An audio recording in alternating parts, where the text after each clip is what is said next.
नमस्कार, आप देख रहे हैं न्यूज नाइट और आपके साथ मैं हूं ममता चोपड़ा। आज न्यूज नाइट में होगी बात संसद के शीतकालीन सत्र की, जिसका आज समापन हो गया है। किन मायनों में रहा ये खास, बताएंगे आपको।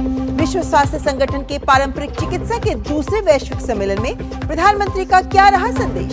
बात होगी पश्चिम बंगाल की भी, जहां SIR की प्रक्रिया दूसरे चरण में प्रवेश कर गई है। क्या विशेष कदम उठाए हैं चुनाव आयोग ने और क्यों चिंता में दिख रही है ममता बनर्जी, करेंगे इस विषय पर चर्चा भी। बांग्लादेश के बिगड़ते हालात पर भी डालेंगे नजर। आइए शुरुआत हेडलाइंस के साथ। प्रधानमंत्री नरेंद्र मोदी ने WHO के दक्षिण पूर्व एशिया के नए क्षेत्रीय कार्यालय परिसर का किया उद्घाटन। कहा, योग ने पूरी दुनिया को स्वास्थ्य, संतुलन और सामंजस्य का दिखाया रास्ता। माय आयुष पोर्टल और आयुष मार्क भी हुआ लॉन्च।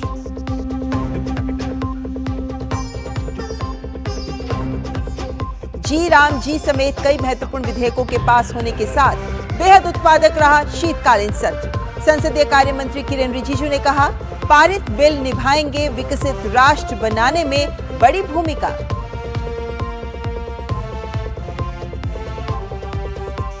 पश्चिम बंगाल में अवैध फर्जी मतदाताओं पर चुनाव आयोग सख्त। सभी विधानसभा सीटों के लिए माइक्रो ऑब्जर्वर्स नियुक्त। मसौदा सूची के बाद मुख्यमंत्री ममता बनर्जी के BLAs के साथ बैठक पर भाजपा आक्रामक। नेता प्रतिपक्ष शुभेंदु अधिकारी का आरोप, भवानीपुर में डरी हुई है ममता।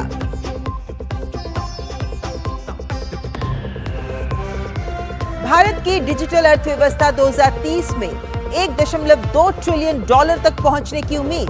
आर्टिफिशियल इंटेलिजेंस की बढ़ती ताकत और इस्तेमाल देश की तरक्की को देगा नई दिशा। और बांग्लादेश के छात्र नेता शरीफ उस्मान हादी की मौत के बाद ढाका के कई इलाकों में भड़की हिंसा।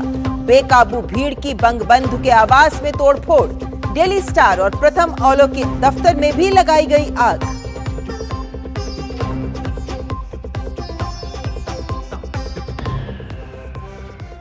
चलिए खबरों की शुरुआत करते हैं संसद की खबर से, क्योंकि संसद के शीतकालीन सत्र का आज समापन हो गया है। दोनों सदनों की कार्यवाही अनिश्चितकाल के लिए स्थगित कर दी गई है। संसद के शीतकालीन सत्र के दौरान कुल 15 बैठकें हुई हैं और इस सत्र में लोकसभा के 8 विधेयक पारित हुए, तो राज्यसभा से भी 8 बिल या तो पारित किए गए या फिर चर्चा के बाद लोकसभा को वापस भेजे गए। वंदे मातरम के 150 वर्ष पूरे होने पर और दोनों सदनों में चुनाव सुधार के विषय पर महत्वपूर्ण चर्चाएं भी हुई। संसद का शीतकालीन सत्र अनिश्चितकाल के लिए स्थगित कर दिया गया है। सुबह पहले लोकसभा, बाद में राज्यसभा स्थगित कर दी गई। राज्यसभा में 121% कामकाज देखने को मिला, जबकि लोकसभा में 111% कामकाज हुआ। इस सत्र में कुल 15 बैठकें आयोजित की गई। This house also transacted important financial and legislative business during this session, engaging constructive debates and active participation on several key bills. Lok Sabha में कुल 10 बिल पेश किए गए, जबकि 8 विधेयक पारित हुए। राज्यसभा में भी 8 बिल या तो पारित किए गए या चर्चा के बाद लोकसभा को वापस किए गए। दोनों सदनों में वंदे मातरम के 150 वर्ष पूरा होने पर चर्चा की गई। लोकसभा में PM मोदी ने चर्चा के शुरू में अपनी बात सदन के सामने रखी, जबकि SIR पर गतिरोध के बाद चुनाव सुधारों पर सत्ता और विपक्ष के बीच चर्चा को लेकर सहमति बनी और दोनों सदनों में चुनाव सुधार के विषय पर चर्चा हुई। इस सत्र में हमने 15 बैठकें की। आप सभी के सहयोग से इस सत्र में सभा की उत्पादकता 111% रही।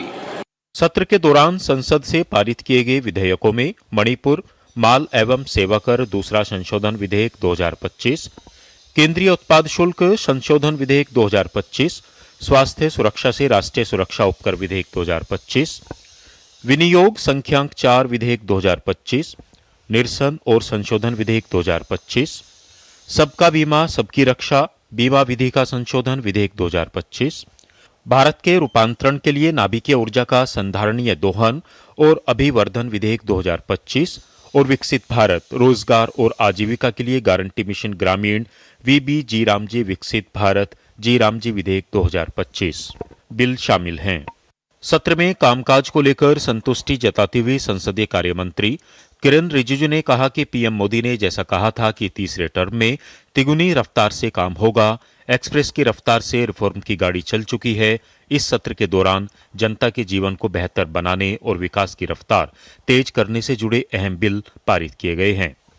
रिफॉर्म्स के दृष्टि से ऐसा रिफॉर्म जो हर एक गरीब का जिंदगी को बदल देने वाला रिफॉर्म्स, रूरल इंडिया, ग्रामीण भारत को सुधारने वाला रिफॉर्म्स इस बार कदम उठाया गया है। इसलिए नरेंद्र मोदी जी का तीसरे कार्यकाल में, जैसे मोदी जी ने कहा 3 गुना स्पीड से आगे काम करेंगे, तो नरेंद्र मोदी जी का रिफॉर्म्स एक्सप्रेस ये इस विंटर सेशन में बहुत तेजी से आगे बढ़ा है। सत्र के दौरान प्रश्नकाल में भी खूब सवाल पूछे गए, जबकि शून्यकाल का भी सांसदों ने भरपूर उपयोग किया। संसद का शीतकालीन सत्र विधायी कामकाज के लिहाज से भी काफी ऐतिहासिक रहा। ऐसे में उम्मीद है कि आगामी बजट सत्र में सत्ता और विपक्ष के बीच टकराव कम होगा और प्रमुख विषयों पर सदन में खूब चर्चा होगी। कुमार आलोक और अनुज यादव के साथ शैलेंद्र मिश्र, डीडी न्यूज, दिल्ली।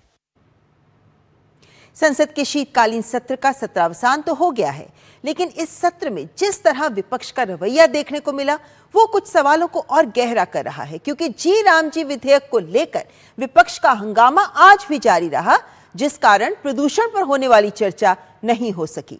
बीजेपी ने 8 सांसदों के खिलाफ कार्यवाही की मांग की है, जिन पर नियमों के मुताबिक फैसला लिया जाएगा। संसद में मनरेगा की जगह नई योजना वाला विधेयक पारित हो गया है, लेकिन विपक्ष का विरोध शीतकालीन सत्र के आखिरी दिन भी देखने को मिला। कार्यवाही शुरू होने से पहले कांग्रेस और टीएमसी जैसे दलों ने परिसर में विरोध प्रदर्शन किया।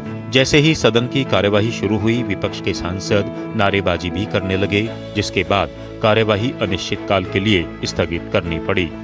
आप आखिरी 2 दिन में 4-5 बिल ले आते हैं, उसके लिए कम समय रखते हैं और फटाफट सब कुछ पास करना है, तो गलत है। ये खुद ही संदिग्ध है, मतलब यही चीज। जी राम जी बिल आने के बाद अब पूरे तरह से यह कानून पारदर्शी हो जाएगा। 100 दिन के बदले 125 दिन का रोजगार मिलेगा। कोई भी योजना जिसमें पारदर्शिता बढ़ती है, उससे कांग्रेस और तृणमूल कांग्रेस को बहुत दिक्कत होती है, क्योंकि वो घोटाले के पोषक हैं। लोकसभा में मनरेगा की जगह विकसित भारत जी राम जी बिल पारित कराए जाने के दौरान कांग्रेस सहित विपक्ष के कुछ सांसदों के आचरण को लेकर सत्ता पक्ष ने कड़ा ऐतराज जताया है। बीजेपी सांसद संजय जायसवाल और निशिकांत दुबे ने लोकसभा अध्यक्ष से ऐसे 8 सांसदों के खिलाफ कार्यवाही की मांग की है। ये लिखवा के लाया जाए कि अगली बार यदि इस तरह की गतिविधि यदि करेंगे तो ये फिर से जो है चुनाव लड़ने के लिए डीबार हो जाएंगे 6 साल के लिए। इस तरह का कोई कानून बनना चाहिए, नहीं तो पार्लियामेंट चलेगा नहीं। पार्लियामेंट हम लोग डिस्कशन के लिए आए हैं ना, डिबेट के लिए आए हैं ना, हम अपनी बातों को कहने के लिए। आप अपनी बातें कहिए, हम अपनी बातें कहें। प्रजातंत्र में जो है, लोकतंत्र में जिसके पास बहुमत है वो अपना शासन करेगा, वो अपना कानून बनाएगा। आप भी इसी तरह से कानून बनाते थे। जिन सांसदों के खिलाफ विशेषाधिकार हनन का नोटिस दिया गया है, लोकसभा अध्यक्ष उस पर नियमों के मुताबिक फैसला लेंगे। इस बीच सत्ता पक्ष का कहना है कि बिल पर चर्चा के दौरान जब सदन में अपनी बात रखने का सभी को पूरा मौका दिया गया, तो फिर आखिर क्यों कुछ विपक्षी सांसदों ने सदन की मर्यादा का उल्लंघन किया। वायु प्रदूषण के मुद्दे पर लोकसभा में प्रस्तावित चर्चा भी सत्र के दौरान नहीं हो सकी। सत्ता पक्ष ने इसके लिए विपक्षी सांसदों के रवैये को जिम्मेदार ठहराया। हम लोग तो पोल्यूशन पे पूरा दिन भर चर्चा के लिए तैयार हो गया। कांग्रेस ने फिर भड़का की बाकी पार्टी को भी उकसा करके वेल में, सदन के वेल में, कुएं में कुदवा करके पूरा हंगामा कराया और फिर पोल्यूशन चर्चा को बंद कराया। ये तो ठीक नहीं है।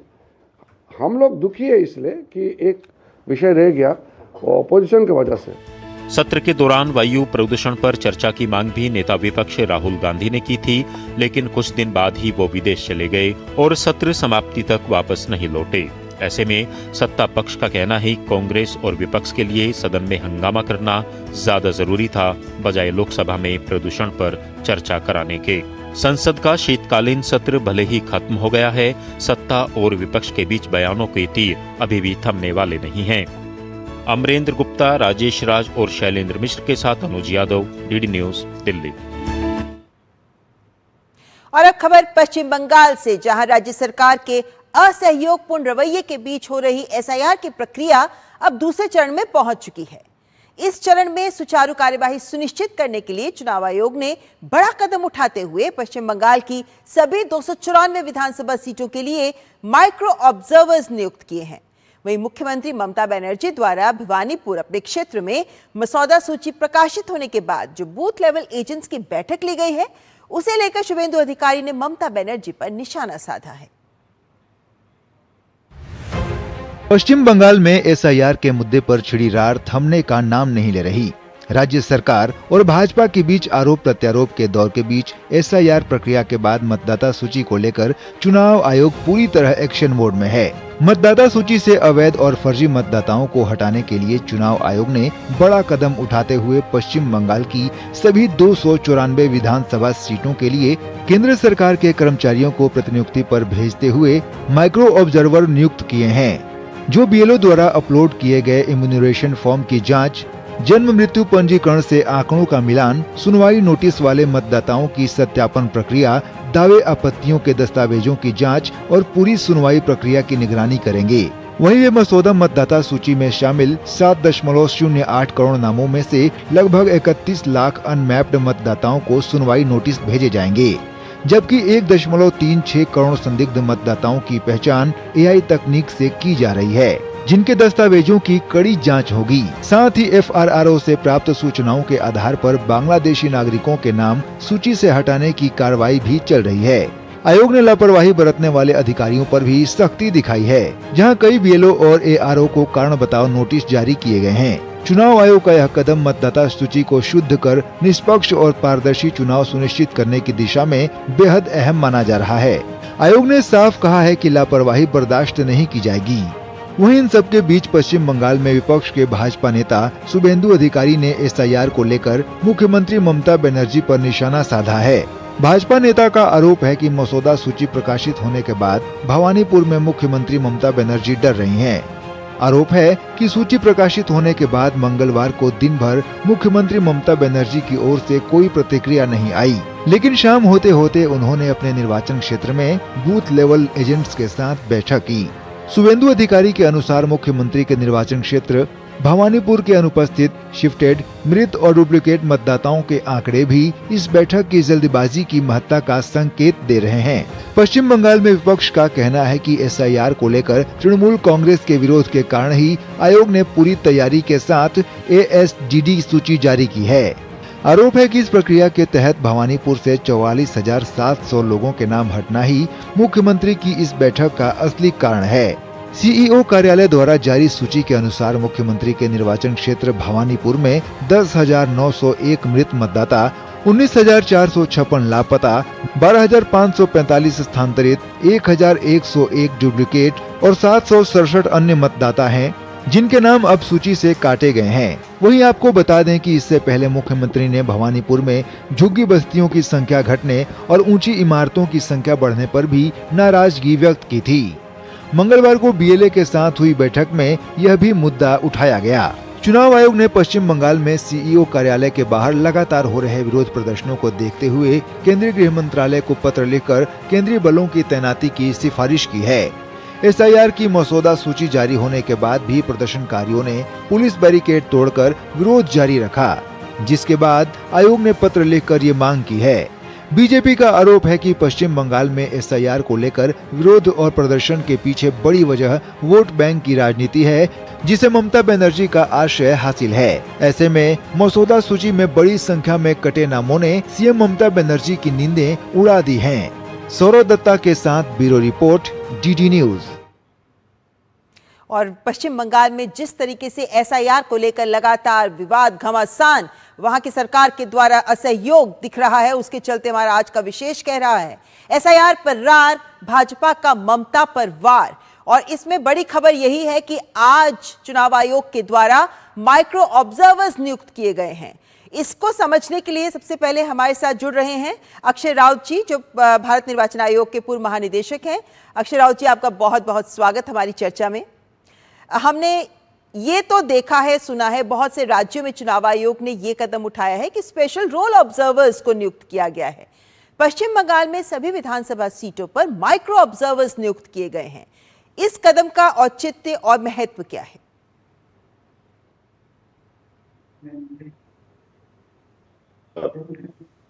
एक प्रणाली है, एक प्रक्रिया है जो लॉ के अनुसार ये लेजिटिमेट है और ये जरूरत के हिसाब से किया जाता है। ये पहली बार नहीं है कि माइक्रो ऑब्जर्वर वेस्ट बंगाल में किया गया या कहां भी किया गया। माइक्रो ऑब्जर्वर चाहे इलेक्टोरल रोल में हो या इलेक्शन कंडक्ट में टाइम में हो, माइक्रो ऑब्जर्वर जब स्पेशल सिचुएशन कुछ बनता है जहां की एक बारीकी नजर रखने का एक आता है सिचुएशन आता है तो किया जाता है जरूर। और ये बात ना भूलें कि ये सीईओ ने, वेस्ट बंगाल के चीफ इलेक्टोरल ऑफिसर ने ये रिक्वेस्ट किया है कि माइक्रो ऑब्जर्वर अपॉइंट करने के लिए, और ये डेलीगेट किया गया है उनको पावर। ये सीईओ जो है वो एक्सरसाइज करेंगे और असेंबलीज में, कॉन्स्टिट्यूएंट्स में ईआरओस को हेल्प करने के लिए माइक्रो ऑब्जर्वर्स देंगे। पहले स्पेशल ऑब्जर्वर ऑलरेडी रखाया गया है इलेक्टोरल रोल के लिए, एसआईआर के लिए, और वो अपनी जगह पर तैनात रहेंगे। और माइक्रो ऑब्जर्वर रहने से और एक पुष्टि मिलेगा कि हर चीज जो हो रहा है, चाहे इन्यूमरेशन फॉर्म का कलेक्शन हो, चाहे नोटिस जाए, चाहे पूरा एसआईआर की प्रणाली जो है वो ठीक तरह से चल रहा है कि नहीं, और लोगों का डिलीशन और एडिशन सही तरीके से हो रहा है कि नहीं। एक सबको एक छोटे छोटे जगह में जो लोग इंटेंसिवली देखेंगे माइक्रो ऑब्जर्वर्स, तो उनको मौका मिलेगा, कोई अगर उसमें गलतियां हैं, कोई अगर उसमें इंप्रूवमेंट का स्कोप है, वो कर पाएंगे। तो उसमें सुदृढ़ होगा और सारे चीज अच्छी तरह से बना रहेगा। लेकिन इसका बैकग्राउंड जो है, आपने जैसे सही कहा, क्योंकि पॉलिटिकल थोड़ा सा कॉन्फ्रंटेशन का माहौल हो रहा है और वेस्ट बंगाल में पहली बार नहीं हो रहा है। वेस्ट बंगाल में हमेशा एक जुझारू, पहले भी बैकग्राउंड इलेक्शन टू इलेक्शन ऐसे रहा है, कुछ और स्टेट्स में भी रहा है, वेस्ट बंगाल में खास करके रहा है। तो उसमें इस तरह का स्पेशल बंदोबस्त करना जरूरी होता है।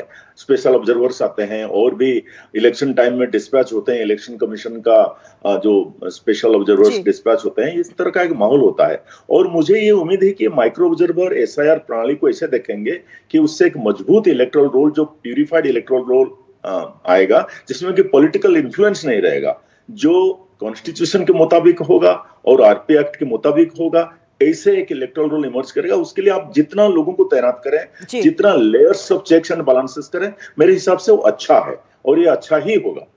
तो दरअसल जिस तरीके के हालात एसआईआर की प्रक्रिया के दौरान बन गए थे, उसके बाद अब दूसरे चरण में सारी प्रक्रिया सुचारू रूप से सुनिश्चित की जा सके, इसके मद्देनजर एक और एक्स्ट्रा लेयर माइक्रो ऑब्जर्वर्स को अब नियुक्त किया गया है। लेकिन अक्षय राउत जी, अब जैसे कि आंकड़ा आ रहा है सामने कि जिस तरीके की कंप्लेंट्स या जो अनमैप्ड वोटर्स हैं, उन सब की लिस्ट को अगर हम देखते हैं तो पाते हैं 1,66,00,000 वोटर्स ऐसे हैं जिनको सुनवाई के लिए बुलाया जा सकता है। या तो उनके डॉक्यूमेंट्स नहीं है या फिर कोई और रीजन हो सकता है। एक बहुत बड़ा आंकड़ा, 15 जनवरी तक, मतलब सुनवाई के लिए सारे शेड्यूल सेट होने हैं 15 जनवरी तक, कैसे संभव हो पाएगा? एक बहुत बड़ी चुनौती और चैलेंज लगता है चुनाव आयोग के सामने। ये तो ममता जी साहब जानते हैं और हम लोग सब जानते हैं, क्योंकि देश 75 साल के इलेक्शन का सफर कर चुका है और 18 लोकसभा इलेक्शन, 400 से ज्यादा असेंबली इलेक्शन हो चुके हैं। यही हमारा इलेक्शन मैनेजमेंट की खूबी है कि जितने बड़े चुनौती आते हैं, हमारा तो स्केल ही हमारा कैरेक्टर है। हमारा देश में करीब 1 बिलियन इलेक्टर्स हैं। अभी शायद इलेक्टर्स थोड़ा कमेंगे क्योंकि एएचडी इलेक्टर सारे जगह से निकाला जा रहा है। हम लोग जानते हैं कि 56-58 लाख बिहार में, जो कि वहां एसआईआर होके इलेक्शन भी कंप्लीट हो चुका है, और उसके बाद वहां सारे कोई डिस्प्यूट और कोई ग्रीवेंस सारे सेटल हो गया है एसआईआर के बारे में। अभी 12 स्टेट में जा रहा है, वेस्ट बंगाल का बारे में आज खास चर्चा हो रहा है। तो उसमें है कि ये जो इलेक्शन कमीशन कर पाएगा कि नहीं, उसके बारे में मेरा कोई भी डाउट नहीं है, क्योंकि हमारा इलेक्शन कमीशन का वही खासियत है कि इतना बड़ा चुनाव को अच्छी तरह से कर लेता है। और हम लोग हमेशा इलेक्शन कमीशन मतलब सोचते हैं कि जैसे निर्वाचन सदन में 3 इलेक्शन कमिश्नर सीईसी बैठे हुए हैं, वो नहीं है। आप देखिए कि वहां कितने ईआरओस काम कर रहे हैं, कितना एआरओस काम कर रहे हैं, 24 डिस्ट्रिक्ट में डीओस काम कर रहे हैं, और सारे जितना आप तो देखिए कि 80,000 से ज्यादा पोलिंग बूथ में तो बीएलओज हैं, वो पूरा काम कर रहे हैं दम लगा के पिछले कई हफ्तों से, और आगे भी करेंगे। और पॉलिटिकल पार्टीज को भी क्रेडिट देना पड़ेगा, वो 1,80,000 से ज्यादा बीएलएज जो उनका रिप्रेजेंटेटिव है लगा चुके हैं, क्योंकि बीएलएज का कंट्रीब्यूशन जो है, अगर पॉलिटिसाइज नहीं हो तो उनका कंट्रीब्यूशन एक बहुत अच्छा रहता है। और कंप्लेंट्स एंड ग्रीवेंसेस, नाम कट गया, नाम क्या आ सकता है, ये सारे इस प्रक्रिया के एक अंश है, और उसमें कोई डरने का कोई बात नहीं है, क्योंकि सबको मौका मिलेगा और ये जो एक महीना अभी शुरू हुआ है 16 दिसंबर से लेके आगे करीब एक महीना, उसमें सारे क्लेम्स और ऑब्जेक्शन, ग्रीवेंसेस, नोटिसेस होगा और सारे पब्लिक डोमेन में होगा और सारे सबके सामने होगा, ट्रांसपेरेंसी के तहत होगा। ऐसे नहीं कि कोई लुचा छुपा कर कुछ हो रहा है, ऐसे नहीं है। जी बिल्कुल, इस आश्वासन के लिए भी धन्यवाद, क्योंकि सबकी सुनवाई होनी बहुत जरूरी है ताकि एक भी वोटर, असली वोटर, सही वोटर छूटे ना। यही प्रयास चुनाव आयोग का भी है और यही लोकतंत्र के लिए भी बेहतर है। फिलहाल बहुत बहुत शुक्रिया हमारे साथ जुड़ने के लिए राउत साहब। फिलहाल यहाँ पर एक ब्रेक के लिए रुकेंगे, लेकिन एसआईआर के मुद्दे पर पश्चिम बंगाल में हो रहे सियासी संग्राम पर करेंगे चर्चा ब्रेक के बाद। बने रहे हमारे साथ। अदरक की हुई कुटाई, चाय की पतीली चढ़ाई, ऐसी बनी चाय। सिर्फ अदरक से चाय का स्वाद नहीं आएगा। नहीं आएगा बेटा, चाय का असली टेस्ट MDHT+ से ही आएगा। लौंग, हरी इलायची से भरपूर MDH टिंकस मसाला। मसाले सच MDH। बेटा सैंपल चेक कर लिया? हाँ पापा, सैंपल तो चेक कर लिया, लेकिन आपने बिजनेस को बढ़ाने के बारे में क्या सोचा? बिजनेस बढ़ाना बेटा कोई बच्चों का खेल नहीं है। डैड, मोदी सरकार एक स्कीम लाई है, प्रधानमंत्री विकसित भारत रोजगार योजना, जिसमें आपको सरकार अगले 2 साल तक हर महीने 3,000 रुपए तक का इंसेंटिव देगी, वो भी हर नई हायरिंग पर। अच्छा। और मैन्युफैक्चरिंग में तो ये इंसेंटिव 4 साल तक मिलता है। क्या बात है बेटा, तूने तो मेरी टेंशन ही खत्म कर दी। प्रधानमंत्री विकसित भारत रोजगार योजना करीब 3.5 करोड़ नौजवानों को रोजगार के नए अवसर बनाएगी। योजना से जुड़ने के लिए pmvbry.labor.gov.in पर विजिट करें। जरा सी हंसी दुलार जरा सा, जरा सी अनबन प्यार जरा सा,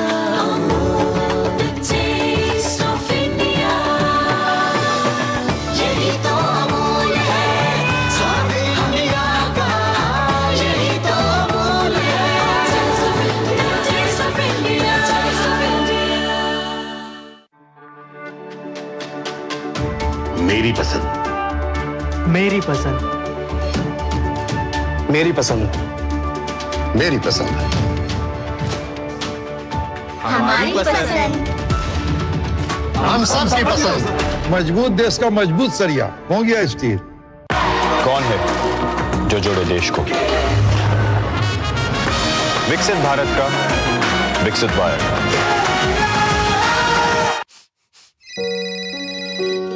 हाँ बोल बेटा करण। क्या? जिंदगी की रोज की दौड़ में हम अक्सर चीजें भूल जाते हैं, अंकल। पर अच्छा लगता है जब कोई आपका ख्याल रखता है, जैसे कि आरबीआई ख्याल रखता है आपके अनक्लेम डिपॉजिट्स का। अनक्लेम डिपॉजिट मतलब? वो बैंक खाते जिसमें 10 साल या उससे अधिक से कोई लेन देन न हुआ हो। ऐसे खाते आरबीआई के डीईए फंड में चले जाते हैं। अपने बैंक के किसी भी शाखा में जाकर अपना केवाईसी अपडेट कराइए और अपना अनक्लेम डिपॉजिट वापस पाए। आरबीआई कहता है जानकार बनिए, सतर्क रहिए। और ब्रेक के बाद फिर आपका स्वागत। हम चर्चा कर रहे हैं पश्चिम बंगाल में और वहां पे एसआईआर को होकर हो रही सियासत पर। इस वक्त हमारे साथ जुड़ गए विशेष मेहमान। हमारे साथ सौरभ सिकंदर जी जुड़ गए हैं जो भाजपा प्रवक्ता हैं, भास्कर सिन्हा रॉय टीएमसी के समर्थक और अनंत विजय जी वरिष्ठ पत्रकार। सभी का बहुत बहुत स्वागत करते हैं। सबसे पहले भास्कर सिन्हा रॉय जी, आज ये जब मसौदा सूची जारी हुई है उसके बाद हमने देखा है कि किस तरीके से मुख्यमंत्री ममता बनर्जी के अपने क्षेत्र भिवानीपुर में भी 44,000 से अधिक नाम कटे हैं। ममता बनर्जी उसके बाद कोई प्रतिक्रिया नहीं दी है, बिल्कुल चुप हो गई हैं, लेकिन उन्होंने बीएलएस के साथ बैठक की है जिसको लेकर अब भाजपा भी उन पर निशाना साध रही है। क्या मुख्यमंत्री चिंतित हैं कि 44,000 वोटर कम हो गए हैं उनके क्षेत्र से? देखिए, मैं सुन रहा था कि इतने सारे लोगों का वोट कट गया, ये हुआ वो हुआ। इलेक्शन कमीशन इतना दिन सो रहा था, मतलब स्पेशल इंटेंसिव रिवीजन करने का दरकार क्या था? हर साल 2 बार नया करके इलेक्शन उसका लिस्ट निकलता है, वोटर लिस्ट निकलता है और उसमें मृतक व्यक्तियों का नाम बात दिया जाता है, जो ट्रांसफर, ये काम निरंतर चलते रहता है। लेकिन ये किन्होंने काम नहीं किया, ये पहला बात ये है। इसीलिए इतना दिनों से इतने सारे लोगों का नाम एक बार को निकालना पड़ा। तो ये इलेक्शन कमीशन का ये ये इनका जिम्मेदारी इनका लेना पड़ेगा। तो दूसरा ये बात तो ये है एसआईआर के साथ उन्होंने ही प्रक्रिया शुरू होती है ना, उसी नहीं प्रक्रिया नहीं के तहत एसआईआर के ये साथ काम भी एसआईआर किया का गया। दरकार क्यों पड़े? नहीं नहीं आप सुनिए पहले, एसआईआर का दरकार क्यों पड़े? अगर आप हर साल सही ढंग से काम करते तो एसआईआर का दरकार नहीं पड़ता।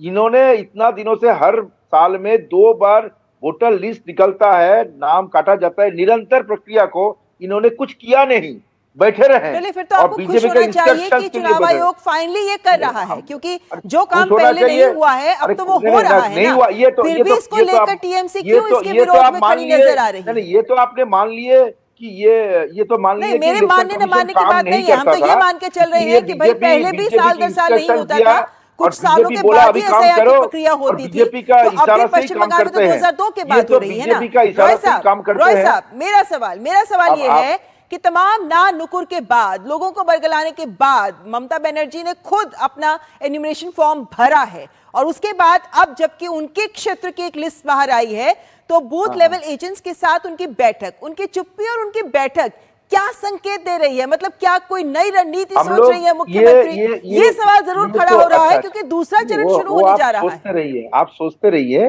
देखिए बात यह है कि जितने सारे लोगों का नाम नहीं है जिसको बुलाया जाएगा, बोल रहा है 1 करोड़ से ऊपर लोगों को बुलाया जाएगा, 1 महीने के अंदर कैसे बुलाएंगे, क्या करेंगे, ये हमें मालूम नहीं है। दूसरा बात यह है, अगर किसी वोटर का नाम बद चला गया हो, नहीं है लिस्ट में, ये सब रिपोर्ट लेने के लिए वो बैठे थे। इसमें क्या आपका संतुष्टि होने का क्या? आपका तो खुश है आप तो बोले थे रोहिंग्या को निकालेंगे, कितने सारे रोहिंग्या को निकाले अभी तक? कोई आंकड़ा आपके पास है? आपके पास रोहिंग्या निकालने का आंकड़ा है? तो बीजेपी का बातों से चलता है, बीजेपी का पार्टी का ही तो वो है ना इलेक्शन कमीशन। मेरा कहने का मतलब है आप बताइए, अभी 15 जनवरी तक इतने बड़े सबको बुला के उसका एविडेंस लेके नाम रखना या हटाना सब कुछ करने का काम इतना कम समय में करना मुश्किल है कि नहीं है?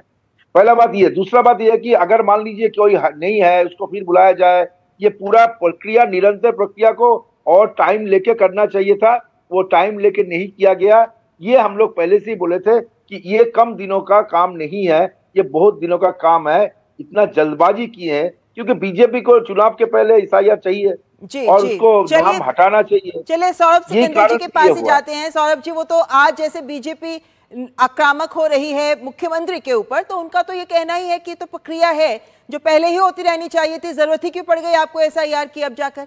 क्यों भाजपा इसको एक इशू बना रही है? इनको पता होना चाहिए कि देखिए 2002 में लास्ट एसआईआर हुआ था, और एसआईआर का और ये वोटर लिस्ट संशोधन का इसका एक प्रक्रिया होता है, और भारत का निर्वाचन कमीशन किसी राजनीतिक दल या सरकार के बात से नहीं चलता है, ये एक स्वतंत्र संस्था है। तो इनका ये जानकारी अगर नहीं था तो मैं ये जानकारी इनको दे देता हूं कि क्यों एसआईआर हो रहा है। दूसरी बात है, देखिए सबसे पहले जब एसआईआर दूसरे स्टेटों में हो रहा था तो ममता बनर्जी जी ने पहले बोला था कि मैं इस स्टेट में एसआईआर नहीं करने दूंगा, मैं जब तक जिंदा हूं इस स्टेट में एसआईआर नहीं होगा। फिर उनके भतीजा अभिषेक बनर्जी ने भी बोला कि एसआईआर बंगाल में कभी नहीं होगा। उसके बाद क्या हुआ, जब एसआईआर चालू हो गया तो ममता बनर्जी ने एक नाटक कर किया, मैं फॉर्म नहीं भरूंगा। अब वो फॉर्म भी भर रहा है, एसआईआर हो भी रहा है, और बार बार जो बोल रहे हैं ना ये लोग, कितने रोहिंग्या बात गया है, कितने रोहिंग्या, आंकड़ा कितना है। तो भाई साहब पहले ये प्रक्रिया पूरा होने दीजिए, एकदम लिखित में लाउड एंड क्लियर में बोला जाएगा कितने बांग्लादेशी इस लिस्ट में था, कितने के नाम बात गया है, उस पे तक तब कर लेंगे। तो अभी जो है, जो हमारे देश का नागरिक नहीं, ये जाने से तृणमूल को इतना पीड़ा क्यों हो रहा था। मैं एक छोटा सा आंकड़ा देता हूं। क्या है कि ममता बनर्जी जी का जो केंद्र है भवानीपुर, तो वो भवानीपुर में 2021 में जब टीएमसी का कैंडिडेट जीता था, ममता बनर्जी तो नंदीग्राम से हार गए थे, तो टीएमसी का कैंडिडेट जो जीता था वो 28,000 वोट से जीता था, और उस केंद्र में नाम कितना बात गया है, 44,000। और ममता बनर्जी भी जब दोबारा वहां पे बाई इलेक्शन जीता सीएम बनने के बाद, तभी 50,000 के आसपास ही कुछ वोटों में जीते थे। तो अब 50,000 में से 44 अगर अभी चला गया और भी बढ़ सकता है, तो उनका तो चिंता का विषय होगा ही ना। तो इसीलिए आज उनको बीएलए के साथ भी बैठना पड़ रहा है, इलेक्शन कमीशन को भी गाली देना पड़ रहा है, और बार बार ये चीज बोल के एक प्रतिष्ठित करने का प्रयास कर रहे हैं कि इलेक्शन कमीशन बीजेपी का। सौरभ सिकंदर जी, देखें तो एसआईआर के बाद चुनौती सभी दलों के लिए रहेगी, ना केवल राज्य की सरकार के लिए, टीएमसी के लिए रहेगी, बल्कि तमाम अन्य दलों के लिए भी चुनौती रहेगी, क्योंकि समीकरण जनता के वोटर्स के बदल चुके होंगे। लेकिन यहाँ पर अनंत विजय जी, आपको भी चर्चा में लाना चाहूंगी, क्योंकि ये भी बात महसूस की जा रही है कि जिस तरीके से पहले चरण में एसआईआर के जिस तरीके की बाधाएं और मुश्किलें चुनाव आयोग को सहनी पड़ी, अब जबकि दूसरा चरण शुरू हो गया है, अब माइक्रो ऑब्जर्वर्स की तैनाती क्या इस बात का भी संकेत देती है कि दूसरे चरण में भी चैलेंजेस बहुत होंगे, लेकिन उन्हें काउंटर करने के लिए चुनाव आयोग ने कमर कस ली है? देखिए, जब आप मतदाता शुद्धिकरण के लिए मैदान में जा रहे हैं और इतना डेंस और इंटेंस उसमें इन्फिल्ट्रेशन है और पेनिट्रेशन है मतदाता सूची में, तो उसको क्लीन करने के लिए आपको चुनौतियों का सामना करने के लिए तैयार रहना पड़ता है। और मेरे चुनाव आयोग में कुछ लोगों से बात हुई थी, तो उन्होंने कहा था सबको अवसर दिया जाएगा। ऐसा है कि एक तरफा निर्णय कुछ नहीं होगा, सबको अवसर दिया जाएगा, सबकी सुनवाई होगी और सबको पर्याप्त समय दिया जाएगा ताकि उनका नाम अपने वोटर लिस्ट में अपने नाम को जस्टिफाई कर सके। अगर वो स्टेपुलेटेड पीरियड में अगर वो समय मांगते हैं तो उनको समय भी दिया जाएगा, लेकिन उनको अपने मतदाता होने का प्रमाण देना पड़ेगा। और इसके लिए बहुत आसान है कि आप 2003 के मतदाता सूची में किसी राज्य में तो आपका नाम होगा।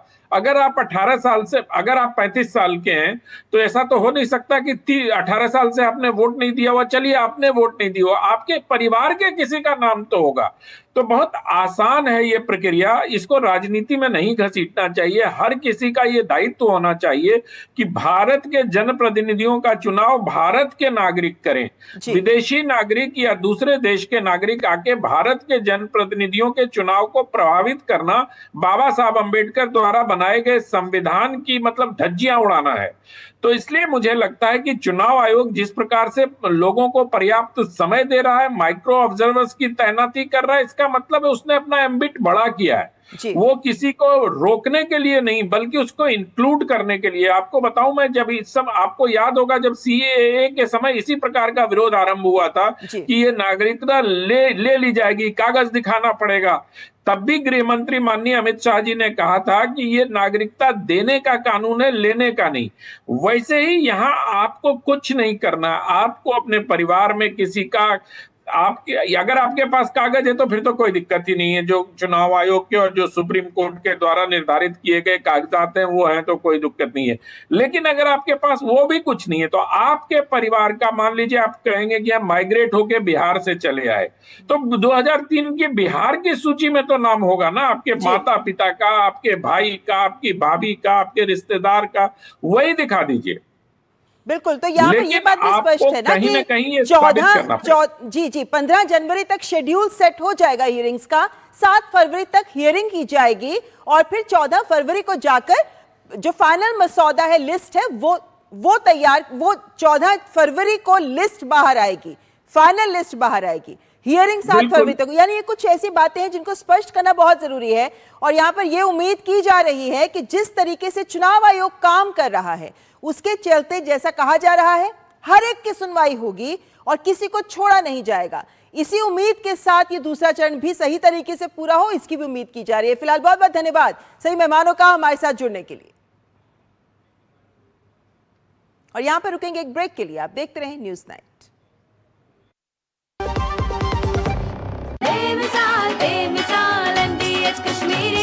लाल रंग इसका अपार, तीखा कम है फिर भी स्वाद। बेमिसाल बेमिसाल MDH कश्मीरी, और कम डाल पर असली डाल। MDH कश्मीरी लाल मिर्च पाउडर। बेमिसाल बेमिसाल MDH कश्मीरी, MDH। कहाँ है? जॉब पर हूँ, बस अभी ऑफिस पहुँचा हूँ। ऑफिस में? मेरा भी ऑफर लेटर आ गया है और 10 दिन में ज्वाइनिंग है। अरे वाह, फिर तो तुम प्रधानमंत्री विकसित भारत रोजगार योजना से जुड़ो। प्रधानमंत्री विकसित भारत रोजगार योजना करीब करीब 3.5 करोड़ नौजवानों को रोजगार के नए अवसर बनाएगी। भारत सरकार की इस योजना से पहले जॉब पाने वाले एम्प्लॉइज को उनकी सैलरी के साथ 15,000 तक का इंसेंटिव 2 किश्तों में मिलेगा। मतलब नौकरी, सिक्योर फ्यूचर और बचत तीनों एक साथ। योजना की अधिक जानकारी के लिए pmvbry.labor.gov.in पर विजिट करें। ऑर्डर ले ले भाई, ऑर्डर ले ले। अनाज नहीं है, खाना नहीं मिलेगा। क्यों? क्योंकि किसान छुट्टी पर है। ऐसा हो सकता है क्या? नहीं ना, क्योंकि हम किसान जानते हैं कि सब हमारे भरोसे हैं, इसलिए हमारा भरोसा ग्रोमोर। जिनके भरोसे दुनिया, उनका भरोसा ग्रोमोर। वाह, गाय तुम्हारी माता है ना? तो पशुहार के नाम पर जहर क्यों खिलाता है? अनसन हटा, दिल से खिला, सिर्फ कपिला, देश का नंबर 1 पशु आहार। जब धरती चीर कर निकलता है लोहे का पत्थर और मिलता है मोंगिया के जोश से, फिर तपता है, पिघलता है और बनता है फौलाद। अब होता है सरिया सारी खूबियों के साथ। मोंगिया स्टील, मजबूत देश का मजबूत सरिया।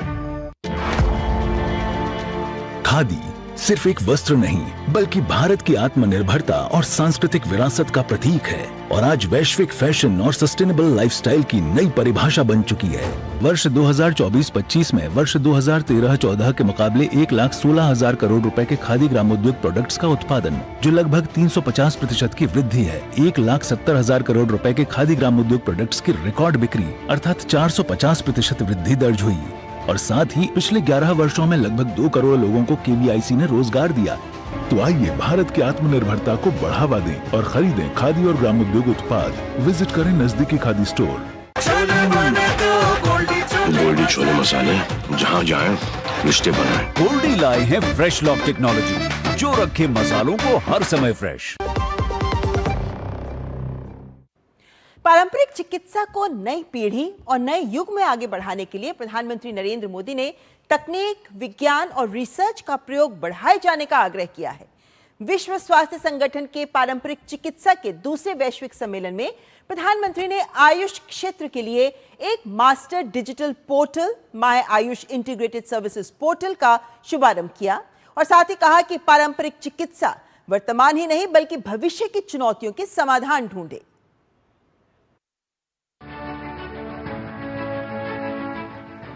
एआई और रोबोटिक्स के रूप में ह्यूमन हिस्ट्री का सबसे बड़ा बदलाव आने वाले वर्षों में जिंदगी जीने के हमारे तरीके अभूतपूर्व तरीके से बदलने वाले हैं। इसलिए ट्रेडिशनल हेल्थ केयर में हमें केवल वर्तमान की जरूरत पर ही नहीं फोकस नहीं करना है, हमारी साझा रिस्पॉन्सिबिलिटी आने वाले फ्यूचर को लेकर के भी। पारंपरिक चिकित्सा पर दूसरा वैश्विक सम्मेलन भारत मंडपम दिल्ली में आयोजित हुआ। प्रधानमंत्री ने इसके समापन सत्र में हिस्सा लिया। उन्होंने इस बात पर संतोष जताया कि G20 की अध्यक्षता के दौरान ही पहले वैश्विक सम्मेलन के जो संकल्प लिए गए थे वो आज साकार हो रही हैं।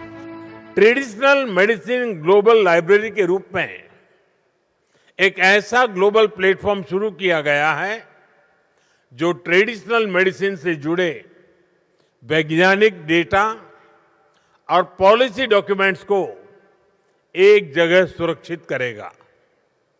इससे उपयोगी जानकारी हर समान रूप से पहुंचने का रास्ता आसान होगा। प्रधानमंत्री ने भारतीय आयुर्वेद और योग को पारंपरिक चिकित्सा का उत्कृष्ट स्तंभ बताया। उन्होंने योग के क्षेत्र में प्रशिक्षण देने वाले पीएम पुरस्कार प्राप्त लोगों को सम्मानित किया।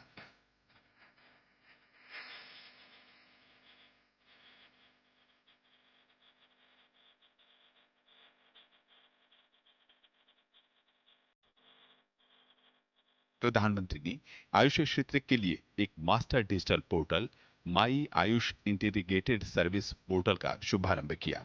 इसके अलावा योग प्रशिक्षण पर WHO की तकनीकी रिपोर्ट और पुस्तक from roots to global reach और 11 years of transformation in Ayush का विमोचन किया। साथ ही आयुष मार्ग का शुभारंभ किया। इसके अलावा प्रधानमंत्री ने अश्वगंधा पर एक स्मारक डाक टिकट भी जारी किया। उन्होंने कहा कि पारंपरिक चिकित्सा को भरोसेमंद बनाना जरूरी है। आज पारंपरिक चिकित्सा एक निर्णायक मोड़ पर खड़ी है।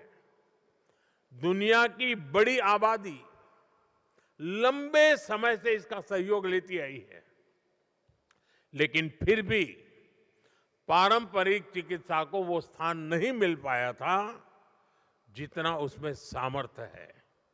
इसलिए हमें विज्ञान के माध्यम से भरोसा जीतना होगा, हमें उसकी पहुंच को और व्यापक बनाना होगा। ये जिम्मेदारी किसी एक देश की नहीं है, ये हम सबका साझा दायित्व है। विश्व स्वास्थ्य संगठन के महानिदेशक डॉक्टर टेड्रोस अदनम गैब्रियेसस ने पारंपरिक चिकित्सा पर प्रधानमंत्री मोदी के दृष्टिकोण और उनके कार्यों की सराहना की। Your vision of one earth, one health encapsulates the principles of traditional medicine. Balance between people and nature, an emphasis on prevention over cure, and health are the shared responsibility. Under your leadership, India has helped to elevate traditional medicine in the global health agenda, and it's now clearly on the global map.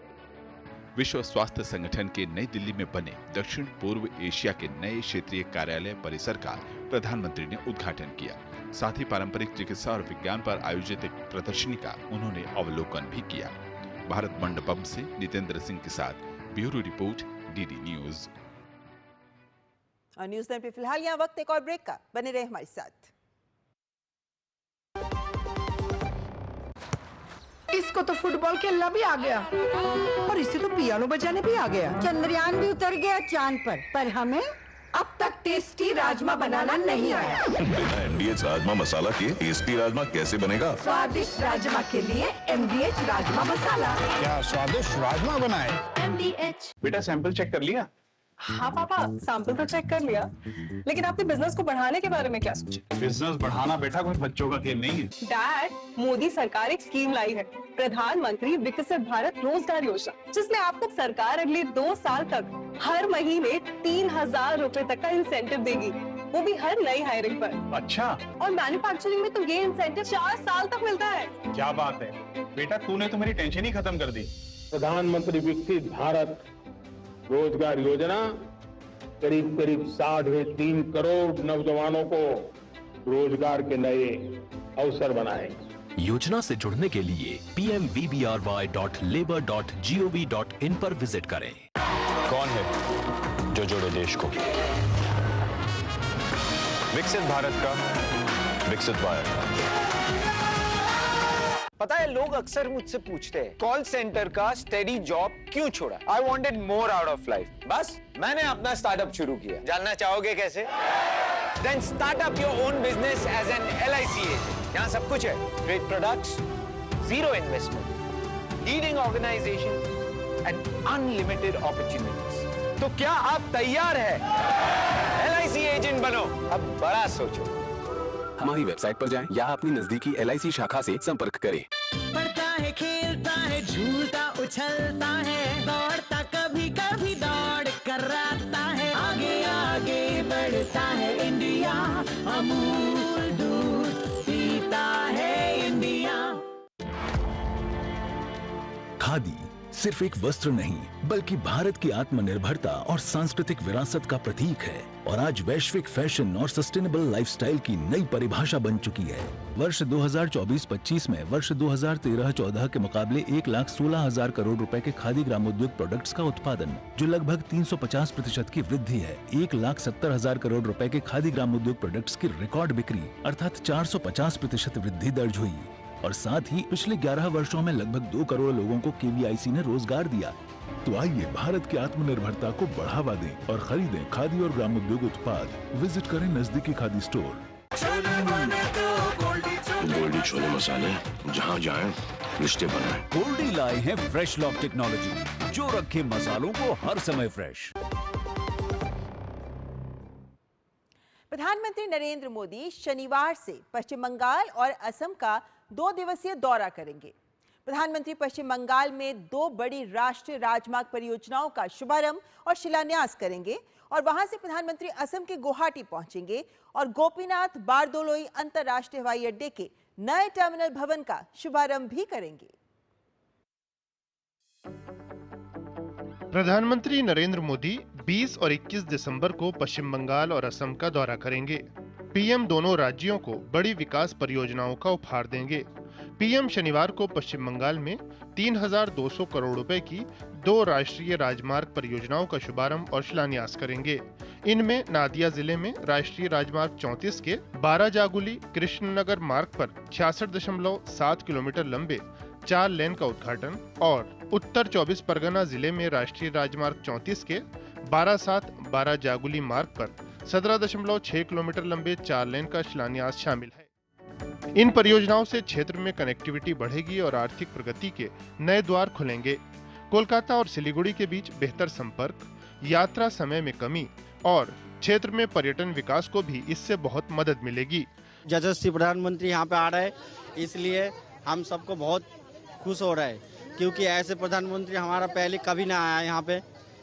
देश की उन्नयन कर रहे हैं और देश की अच्छी काम कर रहे हैं, इसलिए हमें नरेंद्र मोदी की बहुत ज़रूरी है। नरेंद्र मोदी की सरकार आना हमारे लिए बहुत सौभाग्य की बात है। नरेंद्र मोदी जी आ रहे हैं तो ये तो बहुत उत्साह की बात हुआ, बहुत अनुप्रेरणा की बात हुआ। नरेंद्र मोदी जी तो आइडल है। डबल इंजन की सरकार चाहिए। सेंट्रल में भी जैसे है, central ruling party is BJP and state ruling party also we are looking towards BJP only. PM शनिवार को ही असम पहुंचेंगे। पीएम गुवाहाटी में लोकप्रिय गोपीनाथ बारदोलोई अंतर्राष्ट्रीय हवाई अड्डे के नए टर्मिनल भवन का शुभारंभ करेंगे। ये विस्तारित नवनिर्मित एकीकृत टर्मिनल भवन लगभग 1.4 लाख वर्ग मीटर में फैला है। इसकी क्षमता प्रतिवर्ष 1.3 करोड़ यात्रियों की है। ये भवन असम की जैव विविधता और सांस्कृतिक विरासत से प्रेरित है। कनेक्टिविटी जितना बढ़ेगा, रोजगार इतना बढ़ेगा, डेवलपमेंट उतना ज्यादा होगा। और सबसे अच्छा हम लोग का ये फील हो रहा है कि हालांकि पिछले टाइम में हम लोग देखे कोई भी प्रधानमंत्री हम लोग का ये जो नॉर्थ ईस्ट सेक्टर को इतना ज्यादा इम्पोर्टेंस नहीं दे रहे थे, बट हम लोग का प्रधानमंत्री मोदी जी हम लोग का नॉर्थ ईस्ट में इतने बार पढ़ाए हैं, इतना सारा नॉर्थ ईस्ट को दे रहे हैं, तो ये बात को लेकर हमको बहुत खुशी है। ये गुवाहाटी हम लोग का नॉर्थ ईस्ट इंडिया का गेटवे है। Gateway and not only North East India, up to this South East Asia, it is a gateway to the South East Asia. So ये होने से हम लोग का कनेक्टिविटी बढ़ेगा, इकोनॉमिक डेवलपमेंट होगा। तो ये जो हम लोग को नरेंद्र मोदी जी दे रहा है, ये जो उद्घाटन करने के लिए सर आ रहे हैं, इसके लिए हम लोग बहुत उसके ऊपर सर के ऊपर आभारी है। असम की कनेक्टिविटी, आर्थिक विस्तार और वैश्विक जुड़ाव में ये परियोजना मील का पत्थर है। गेटवे ऑफ नॉर्थ ईस्ट, पूर्वोत्तर का जो गेटवे है गुवाहाटी, यहाँ से जहाँ एक तरफ पूर्वोत्तर के टूरिज्म में बढ़ावा मिलेगा, वहीं दूसरी तरफ यहाँ पर आम आदमी को रोजगार और इसके अलावा जो कनेक्टिविटी है, वो कनेक्टिविटी भी पहले से काफी अधिक हो जाएगी। कैमरामैन मानव के साथ मैं उर्मिलेश भट्ट, डीडी न्यूज, गुवाहाटी। और फिलहाल यहाँ पर वक्त तो चला एक ब्रेक का, लेकिन ब्रेक के बाद करेंगे बात बांग्लादेश में बेकाबू होती हिंसा की। देखते रहें न्यूज नाइट।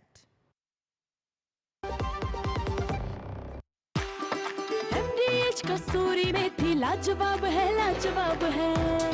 स्वाद और सुगंध इसकी लाजवाब है, लाजवाब है। अगर MDH कसूरी मेथी नहीं डाला तो खाली हाथ मलते रह जाओगे। एक एक पत्ता हाथ से चुना, स्वाद और सुगंध जगाए कई गुना। MDH।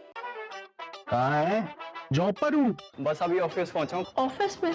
मेरा भी ऑफर लेटर आ गया है और 10 दिन में ज्वाइनिंग है। अरे वाह, फिर तो तुम प्रधानमंत्री विकसित भारत रोजगार योजना से जुड़ो।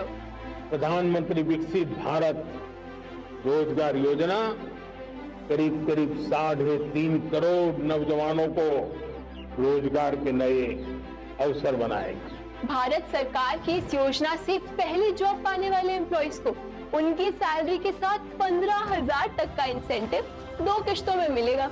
मतलब नौकरी, सिक्योर फ्यूचर और बचत तीनों एक साथ। योजना की अधिक जानकारी के लिए pmvbry.labor.gov.in पर विजिट करें।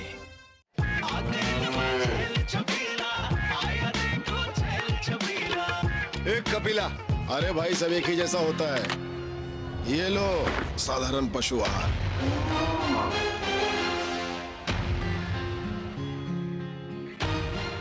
इस देश की हर माँ, बच्चे, बूढ़े, जवान, खिलाड़ी, डॉक्टर, इंजीनियर, सबको गाय भैंस की दूध की शक्ति पर भरोसा है। पर जब इन पशुओं को कपिला पशु आहार मिलेगा तभी तो दूध सिर्फ ज्यादा ही नहीं, शक्ति से भरपूर भी होगा।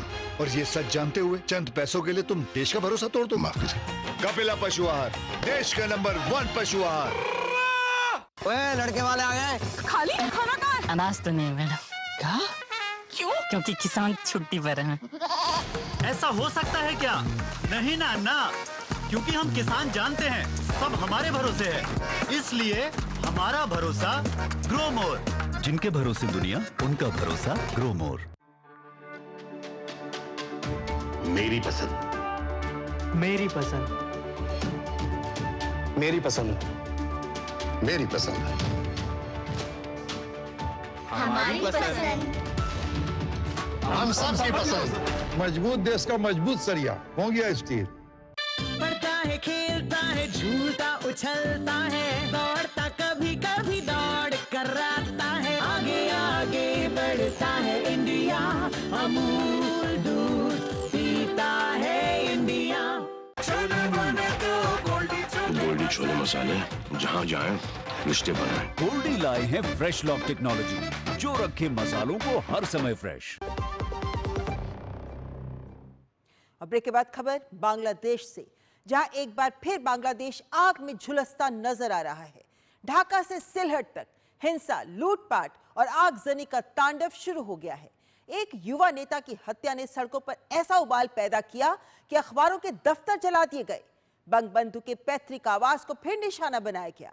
इस हिंसा की आग में अल्पसंख्यक हिंदू भी झुलस रहे हैं, जबकि यूनस सरकार हालात काबू में लाने में नाकाम दिख रही है। बांग्लादेश की अंतरिम सरकार ने युवा नेता उस्मान हादी की मौत के बाद जारी अशांति के बीच मेमन सिंह में एक हिंदू व्यक्ति की कथित लिंचिंग की कड़ी निंदा की है।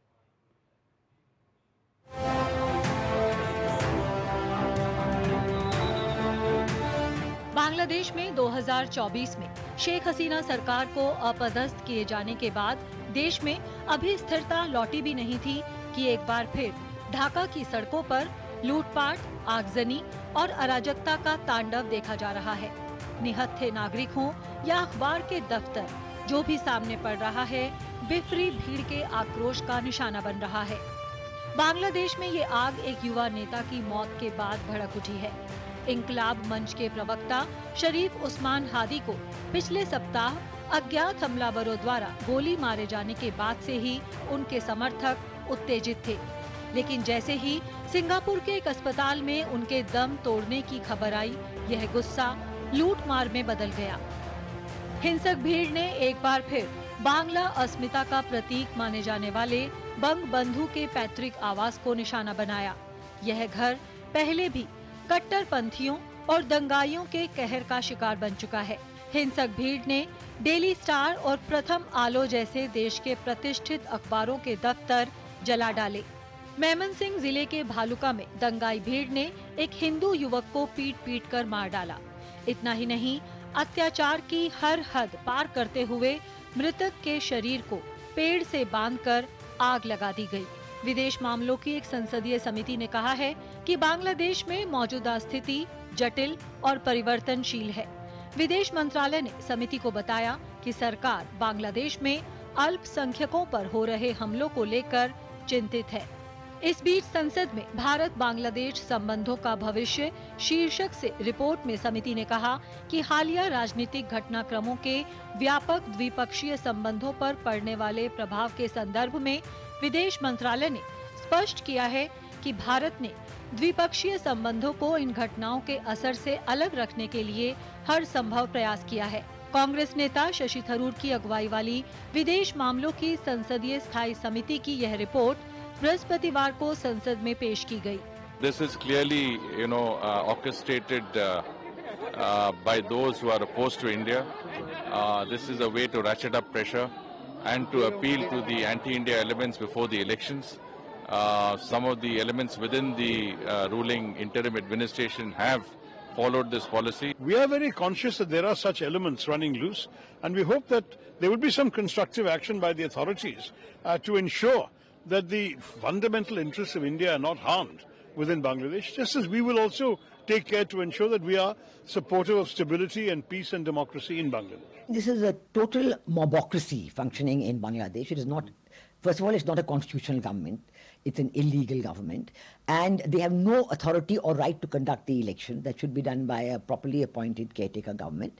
But the entire regime change operation was done with the Jamaat-e-Islami of Dhaka in charge. It was conducted by Pakistan with support of external forces. इस बीच सबसे बड़ी चुनौती शरीफ उस्मान हादी के अंतिम संस्कार को लेकर है। आशंका जताई जा रही है कि उनका पार्थिव शरीर पहुंचने पर हालात और बिगड़ सकते हैं।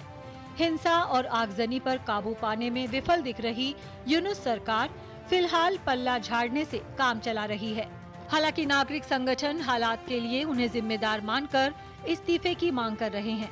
वहीं सरकार ने हादी के हमलावर का सुराग देने वाले को 50 लाख टका इनाम देने की घोषणा कर रखी है। साथ ही मुख्य आरोपी से जुड़े कुछ लोगों की गिरफ्तारियां भी हुई हैं। मुख्य विपक्षी पार्टी बीएनपी ने भीड़ तंत्र की हिंसा को खारिज करते हुए कहा कि ताज़ा घटना ने देश को 2 टुकड़ों में बांट दिया है। Bureau report, DD news. इसी के साथ न्यूज नाइट में बस इतना ही। आप बने रहें डीडी न्यूज के साथ। नमस्कार।